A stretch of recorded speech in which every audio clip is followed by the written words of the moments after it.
ఇప్పటి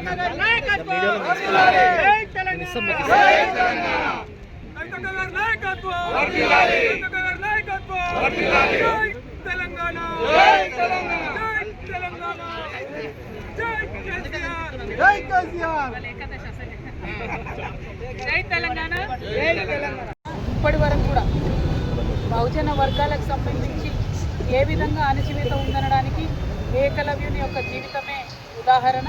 మరి ఆనాడు గురుభక్తితో ఉండి కేవలం ఒక వ్యక్తే తన గురువుని నమ్మినా సరే ఆ వ్యక్తి కూడా తనను ముందుకు తీసుకొని పోకపోయినా కూడా చరిత్రలో నిలబడిపోయేటటువంటి త్యాగాన్ని చేసినటువంటి ఏకలవ్యుడు నిజంగా మనందరూ కూడా ఒక రకంగా ఆరాధ్య దైవం అవ్వాలి, స్ఫూర్తి ప్రదాత అవ్వాలి. ఆయనకు ఆనాడు అన్యాయం జరిగి ఉండవచ్చు కాక, కానీ ఆయన గురుభక్తి వీడలేదు, సమాజానికి ఒక మంచి కోవని చూపించే ప్రయత్నమే చేసింది. కానీ ఇప్పుడు మనందరం కూడా ఆయన వారసులుగా, ఆయన బిడ్డలుగా మనకు అన్యాయం జరగకుండా, మన స్థానం రాజకీయంగా మనకు వచ్చే విధంగా, మన స్థానం మనకు ఆర్థికంగా వచ్చే విధంగా, ఉద్యోగ విద్యావకాశాల్లో వచ్చే విధంగా సమాజానికి పాటుపడుతూ తెలంగాణలో అందరం కూడా కలిసి ముందుకు అడుగు వేయాలని చెప్పి ఈ సందర్భంగా పిలుపునిస్తూ ఉన్నాను.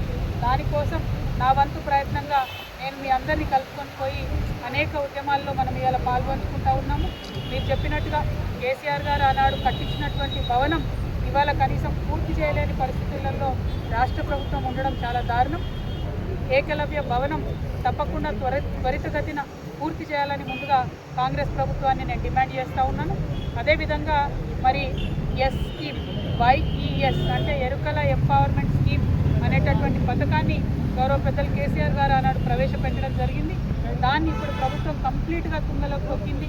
2-3 సార్లు లెజిస్లేటివ్ కౌన్సిల్లో కూడా మీ తరఫున ఈ అంశాన్ని నేను ప్రస్తావించినప్పటికీ కూడా ప్రభుత్వానికి కనీసం చీమగించినట్టుగా లేకపోవడం చాలా దారుణం.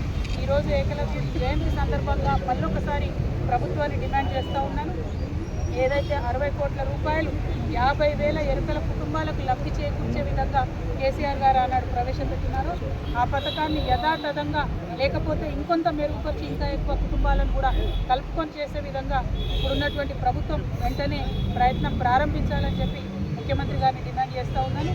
మీరు అన్నట్టుగా ఆనాడు ఎమ్మెల్సీగా పూర సత్యనారాయణ గారికి గౌరవ ముఖ్యమంత్రి గారు కేసీఆర్ గారు ఇచ్చినప్పటికీ మరి గవర్నర్ గారు రిజెక్ట్ చేయడం అన్నది కూడా రాజకీయంగానే జరిగినటువంటి అంశమని నేను భావిస్తూ ఉన్నాను. ఇటువంటి రాజకీయాలకు అతీతంగా మనం ఎరుకల సోదరుల యొక్క రాజకీయ అభివృద్ధి కోసం కూడా ప్రయత్నం చేయాలి. రాబోయేటటువంటి ఈ లోకల్ బాడీ ఎన్నికలలో తప్పకుండా మన వాళ్ళు ఎక్కడుంటే అక్కడ నిలబడి పోటీపడి మరి గెలిచే విధంగా మనందరం కూడా అన్ని పార్టీలు కూడా ప్రయత్నం చేయాలని ఈ సందర్భంగా కోరుకుంటూ మళ్ళొకసారి